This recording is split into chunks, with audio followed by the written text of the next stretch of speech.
Мин менә бу проектта инде әле беренче тапкыр бу команда белән эшләү. Бу үзенә күрә бер ниндидер тәҗрибә туплау. Фильм сәнгате, кино сәнгать өлкәсендә мин бик шатмын, чөнки монда коллектив бик җаваплы, барысы да алдан уйланылган. Бик зур проект, чөнки Мәдәният министрлыгы тарафыннан да ул теге ярдәмләшеп эшлиләр инде алар.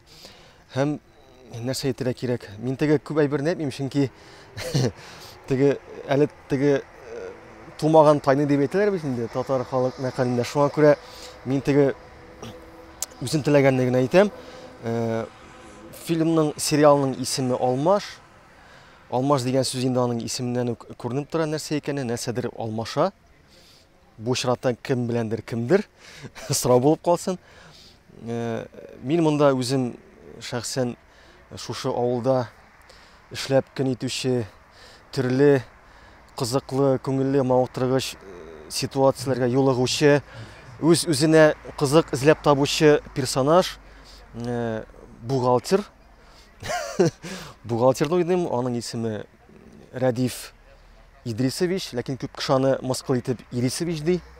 Ләкин аның ачуы ул мин Ирисович түгел, мин Идрисович дип әйтеп куя. Менә шул якын микән ул персонаж миңа белмим, чөнки без инде теге актер кеше булгач, төрле кешене уйнарга туры килә.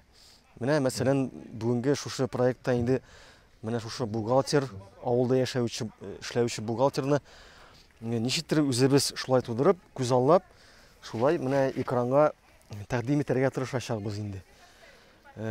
Һәм теге ни өчен менә нәкъ менә авыл темасын авылда бара, чөнки барыбер бөтен кеше диярлек бит инде, бигрәк тә без татар халкы, күбесе бит татар авылларыннан чыккан кешеләр.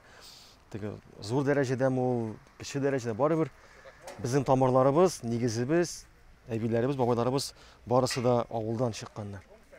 Шуңа күрә әлбәттә миңа бу проект бик якын, аның тарихы, андагы ситуациялар бик якын. Миңа калса, хәзер инде безнең төп өмет нәрсәдә? Исән-сау менә булган эшне үзебезнең буласы функцияны эшләп, тулысынча 100% үтәргә тырышып, алга таба инде ала бирсә көзгә дип өметләнәбез. Көзгә менә шушы шундый эссе җәйге чилләдә эшләп, тирләп эшләгән, тиккән түребезнең нәтиҗәсе ала бирсә экранда күренер.